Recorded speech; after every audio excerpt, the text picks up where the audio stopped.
तो last class में हम लोगों ने मेंटल प्लूम किया हुआ था। मेंटल प्लूम में मैंने बताया था क्या था, what is mantle plume?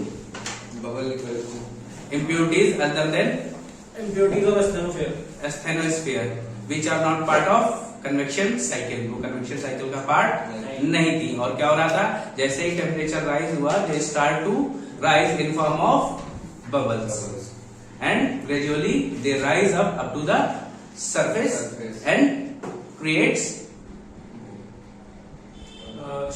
faults। Fault create करेगा ना पहले, ऐसे थोड़ी डायरेक्ट बिना फॉल्ट के तो नहीं बनेगा।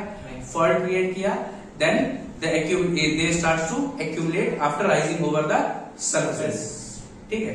And if they are under the water they will form ridges, sea floor, guyot etcetera.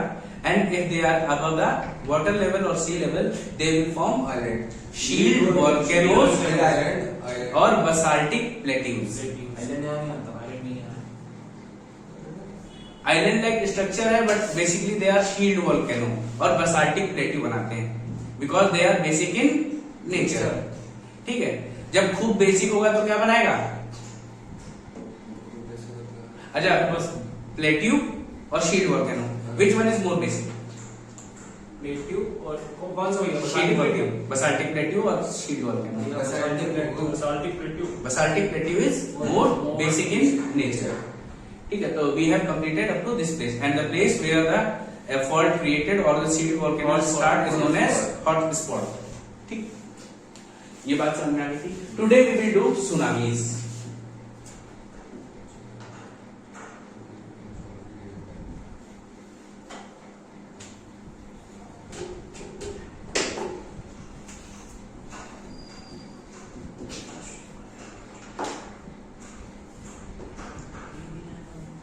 Tsunami, तो what do you understand by tsunami?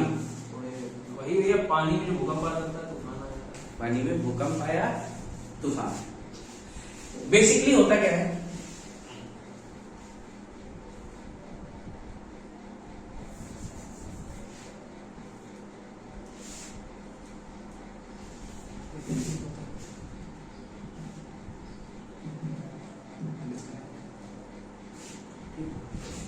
तो ये आपको अपना सी फ्लोर दिख रहा है, ये पानी भरा हुआ है गहराई तक, and it is shallow ocean.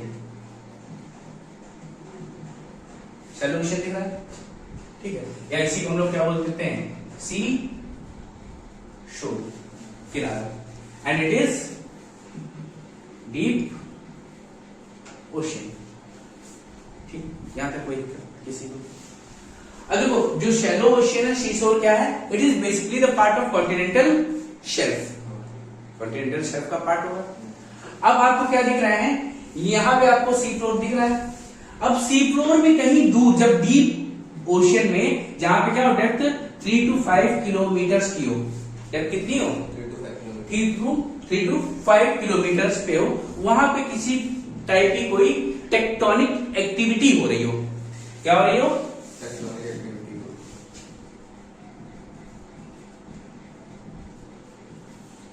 तो tectonic activity that can be linked to any kind of displacement, ठीक है, या कॉन्ट्रैक्शन। याद है कुछ और क्या क्या थी टेक्टोनिक एक्टिविटीज में? कन्वर्जेंस, डाइवर्जेंस, ठीक है, ब्रेकिंग ऑफ रॉक्स, ये सभी तो बताया था मैंने। And when this happens in the deep ocean, कहां पे हो रहा है? डीप ओशियन में। डीप ओशियन में होगा, देयर डिस्प्लेसमेंट, और क्या बोलेंगे? टेक्टोनिक एक्टिविटी, ठीक। अब ये जो टेक्टोनिक एक्टिविटी या डिस्प्लेसमेंट हुआ है, that must be more than magnitude 6.5। Magnitude scale आपको मैंने आपको बताया था, क्या होना चाहिए इसका मैग्नीट्यूड? 6.5 से ज्यादा होना चाहिए, more than 6.5, then the tsunamis will be created। Tsunami create होने के लिए पहली कंडीशन क्या है? 6.5 का मैग्नीट्यूड। पहले तो गहराई में होनी चाहिए, ठीक है। कितनी? 600। वहां पे क्या होगा? टेक्टोनिक एक्टिविटीज होंगी, जिसका मैग्नीट्यूड कितना होगा? मोर देन 6.5। अगर इससे कम है तो आपको ये वेव्स कभी फील नहीं होंगी। ये दिक्कत यहाँ तक कोई समस्या? जैसे ही यहाँ पे वेव क्रिएट होती है, यहाँ डिस्प्लेसमेंट होगा, डिस्प्लेसमेंट होने के बाद यहाँ पे वेव्स क्रिएट होना शुरू हो जाती है, वेव्स क्रिएट होना स्टार्ट हो जाती हैं, and finally they will reach to the surface of sea. Sea surface पे जब पहुंचती हैं तो they get separated to surface, surface पहुंची सेपरेट हो जाएंगी, and their length might be varies up to 100 kilometre. Length कितनी होगी? 100 किलोमीटर तक होगी। या ऐसे बना लेते हैं इसको,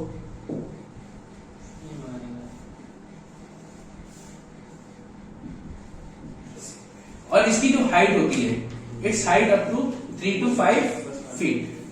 कितनी फीट है? 3 to 5 feet. And these waves has the speed up to 800 kilometre. Speed कितनी है? 800 किलोमीटर, या कभी कभी 835 लिख के आएगी अगर बहुत एग्जैक्ट लिखी है, and it is a very high speed.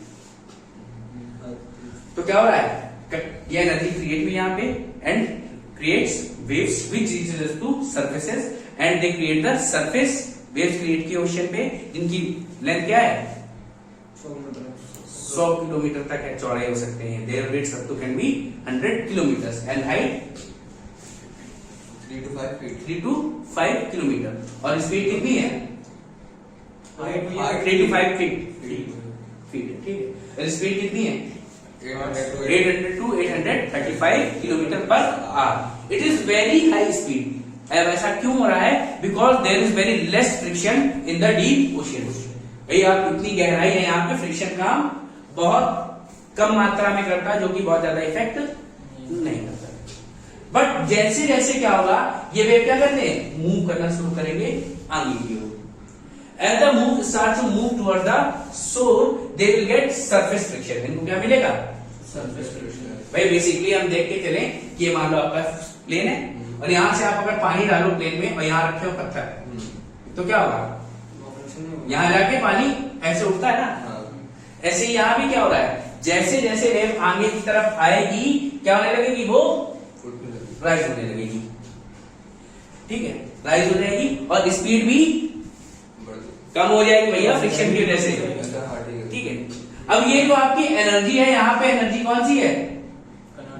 Kinetic energy है, due to high speed, and this kinetic energy will turn into potential energy, and the height of the wave rises up to 10 to या 15 to 20 feet. कितनी हो जाएगी? 20 feet, and speed reduces to 50 kilometre पर 800 थी, speed कितनी हो गई?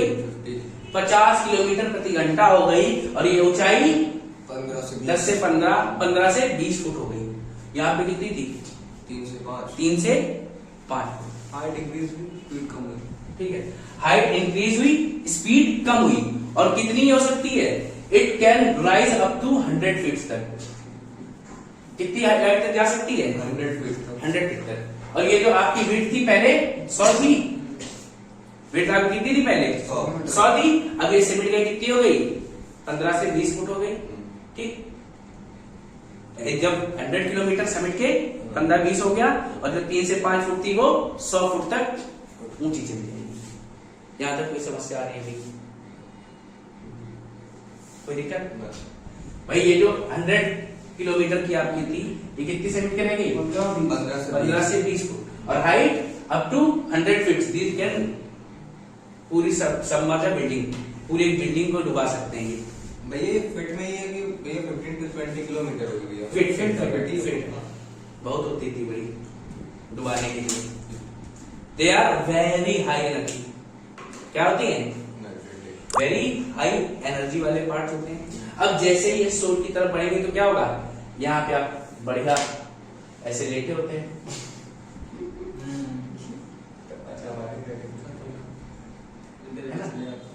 ऐसे आप लेते हो, छाता भी और धूप छाता भी, भैया हाथ में भी कुछ होता है, कोकोनट वाटर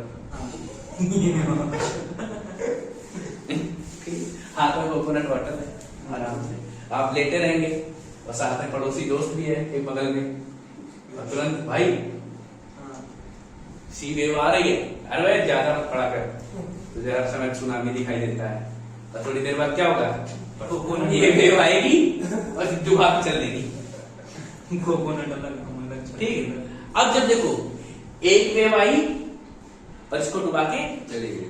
चलिए, अब जब भी वेव आती है, अगर एक हाई वेव है तो इसके पीछे क्या होगी, एक लो वेव। लो वेव होगी। एक हाई वेव है, दूसरी लो वेव होगी, फिर इसके पीछे एक हाई वेव होगी। ये बात समझ में आती है? जब हाई वेव चली जाती, तुम्हें क्या लगा, तुम्हारा सामान जो पीछे छूट गया था, तुम आपके साथ दौड़ के, कि तुम्हें लगा अब तो कुछ आ नहीं रहा, तब तक पीछे से क्या होगी, सेकेंड वेव आ गई। And the second wave is the most destructive, क्योंकि आपको अंदाजा नहीं था, आपने आए खाने और सब कुछ लेके चले। एक नारियल के चक्कर में जिंदगी खतरे में आ गई। ये बात समझ में आ रही, कोई दिक्कत नहीं आ रही, कोई समस्या और बताओ ना, ठीक है। अब देखो जो सुनामी होता है, tsunamis are generally known as harbour waves. देखो इनको क्या कहा जाता है, सुनामी हेडिंग डाल दो।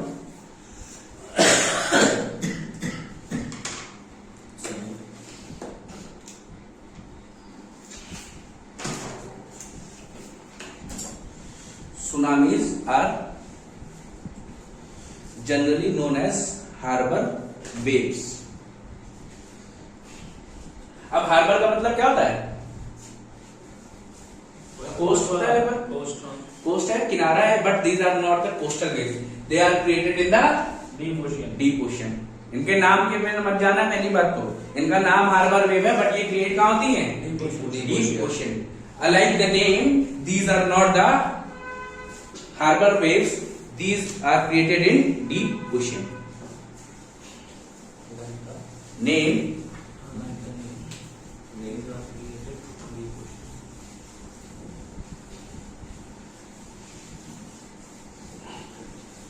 these are not harbor waves, in fact they are created at deep ocean, created in deep ocean. ठीक है, तो क्या था, मैंने बताया these are the harbor waves, but like the name they are not created at harbor. कहाँ create होती हैं, डीप ओशन में क्रिएट होती हैं, and their magnitude must be more than 6.5, इससे कम में बात नहीं बनेगी। आपको लिखना है इसी तरीके से, magnitude should not be less than 6.5, and as the waves reaches up to the sea surface, ठीक है, the waves reaches to the sea surface, their length is up to 100 kilometre. कितनी होगी, विड्थ कितनी है, 100 किलोमीटर है, and height is 3 to 5 feet, and speed is 800 to 835 kilometre. ठीक है, basically आपको याद रखना है 800 किलोमीटर। ये बात समझ में आ रही है, यही लिखना है, ठीक है। फिर इसके बाद क्या होगा, as the waves reaches to the sea shore, जैसे जैसे सी शोर पे जाएंगे तो क्या होगा, द लेंथ या width of the waves decreases to 15 to 20 feet, and height rises up to 100 feet. अब ये जो हाइट आपकी 3 से 5 फीट थी, अब कितनी हो गई है, 100 फीट हो गई है, और आपकी स्पीड 800 किलोमीटर थी, and it reduces to 50 kilometre. जैसे जैसे जाएगी धीरे धीरे कम होगी, ऐसा नहीं कि एकदम से जाके कम हुई। और फ्रिक्शन की वजह से क्या हो गया, kinetic energy converted into potential energy with the height increase in height of wave. ठीक है, यहां तक लिखो। अच्छा, ये देखिए आपकी जो विड्थ थी सरफेस पे वेव की 100 किलोमीटर थी, और जब आपकी सी शोर पे जाएगी तो 15 to 20 किलोमीटर है ये। ठीक है, ये जो उठने वाला है, नहीं नहीं ये अच्छा, ठीक है। विड्थ ऑफ वेव कितनी है, 15 to 20 किलोमीटर है, और ये हाइट 100 फीट की रहेगी। कोई दिक्कत यहाँ तक, ये बात समझ में आ रही है?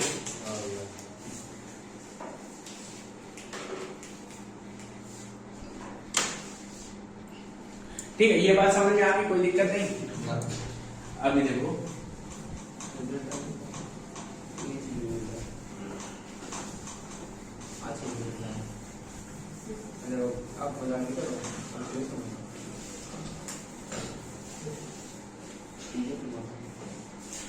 आप अभी आपने क्या देखा, वेव्स ऐसे देखी ना, हाँ ऐसे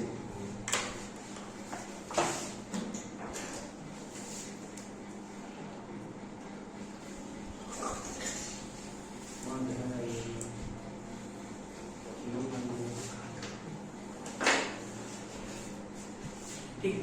अब देखो वेव आपकी पहली क्या है, लो वेव, जिसे बोलते हैं सिंक्लाइन, सिंक्लाइन और लो वेव्स। वेव। और इधर क्या है, हाई वेव्स या एंटीक्लाइन।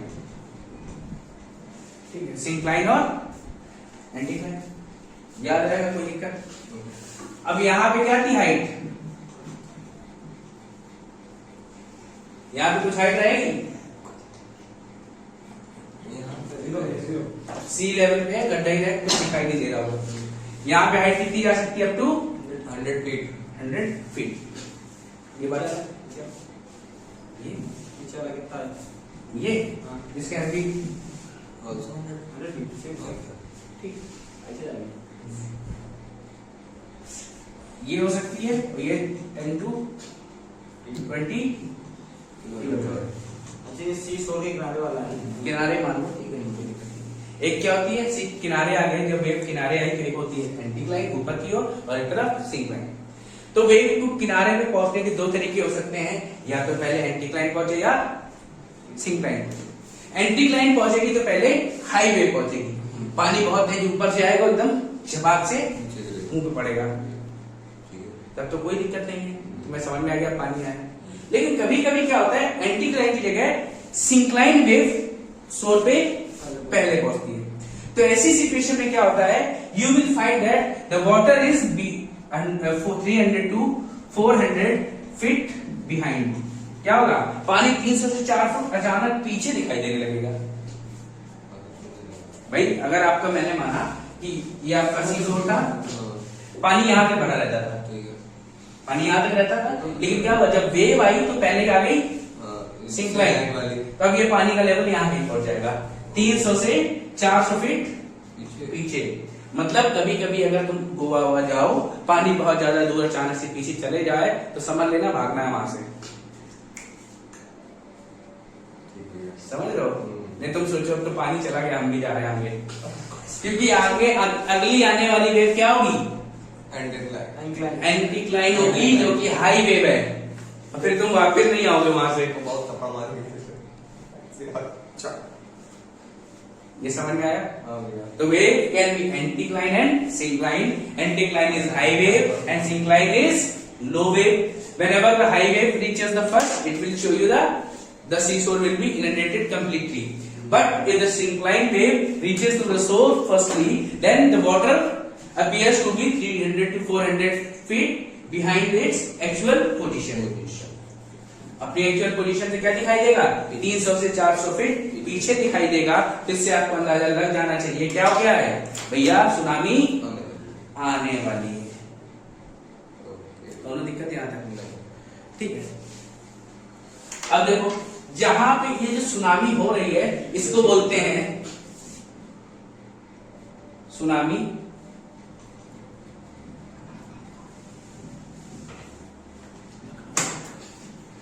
Genic reason. भैया जिस प्लेस पे सुनामी आती है या जहां पे पॉसिबिलिटी है सुनामी आने की, उस एरिया को क्या बोलते हैं, सुनामी जेनिक रीजन। और ये जो पूरी प्रोसेस हो रही है सुनामी आने की, the whole process in tsunami is known as tsunami genesis.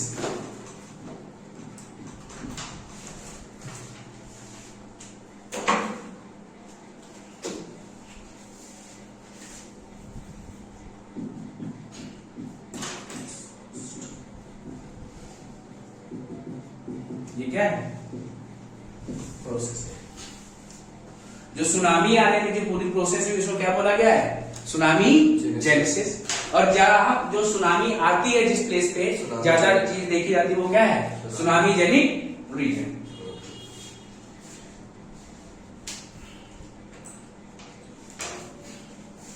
Anticline syncline के बारे में लिख लिया था, लिख लेना कि जब अगर सिंक्लाइन पहले पहुंचेगा तो पानी 300 से 400 फुट पीछे चल जाता है। अच्छा, सुनामी जेनिक रीजन में एग्जांपल आप लिखेंगे सर्कम पैसिफिक बेल्ट या रिंग ऑफ फायर जिसको बोलते हैं। मैप देखा है अपना इंडिया वाला? वर्ल्ड हाँ देखा है। वर्ल्ड मैप में जाओगे तो ये आपको इधर नॉर्थ अमेरिका दिख रहा है, दिख रहा है? इधर रशिया दिख रहा है, बीच में ये जो गड्ढा दिख रहा है ऐसे, यस। ये सर्कम पैसिफिक बेल्ट या इसी को रिंग ऑफ फायर बोलते हैं। दुनिया में सबसे ज्यादा एक्टिव वोल्केनो, सबसे ज्यादा सुनामीज इसी रीजन में तुमको मिलेंगे। ये बात समझ में आ रही है? Yes sir. इसको क्या बोलते हैं? रिंग ऑफ फायर या circum Pacific belt.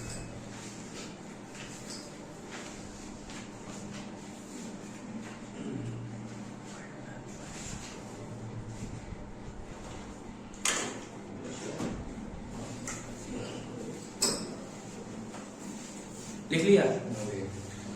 Ring of fire और सर्कम पैसिफिक बेल्ट। अब इंडिया में क्या है?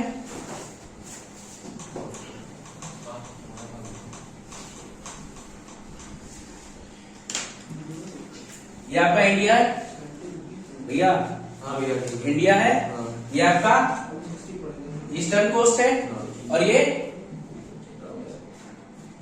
Western coast. वेस्टर्न कोस्ट है। अब ईस्टर्न कोस्ट पे जो सुनामी आ रही है उसका रीजन है इंडोनेशिया। क्या? Indonesia. Indonesia tsunamigenic region. Indonesia में क्या है? आपने अक्सर सुना है most active volcanoes are in Philippines और इंडोनेशिया वाले रीजन में है। तो जब ये सब एक्टिविटीज होती हैं उसमें क्या है? They are tectonically active. ये तो पता चला ना, टेक्टोनिक एक्टिविटी हो रही तो they will create any some kind of disturbance. Many times this disturbance reaches magnitude more than 6.5 which creates tsunamis on eastern region. ठीक है, ये बात समझ में आ गई? Indonesian tsunamigenic region. और वेस्टर्न साइड में बात करें तो पाकिस्तान एंड ईरान। पाकिस्तान और ईरान की जो मार्जिन्स हैं दे आर टेक्टोनिकली एक्टिव। हमारे वाली नहीं है ना? नहीं, जिसका इफेक्ट हमें वेस्टर्न साइड पे मिलता है। इफेक्ट आता होगा। हाँ, तो दैट मीन्स क्या है? अगर किसी भी कंट्री के मार्जिन्स या बाउंड्री के कॉन्टिनेंट के मार्जिन्स क्या है? टेक्टोनिकली एक्टिव है, दे मे क्रिएट सुनामीज। क्या क्रिएट कर सकते हैं? सुनामीज क्रिएट कर सकते हैं if the margins of the plate are tectonically active. कोई दिक्कत है अगर? ठीक है, तो भैया यहां से आपका सुनामी कंप्लीट हो गया है। Now we will do with the volcanoes.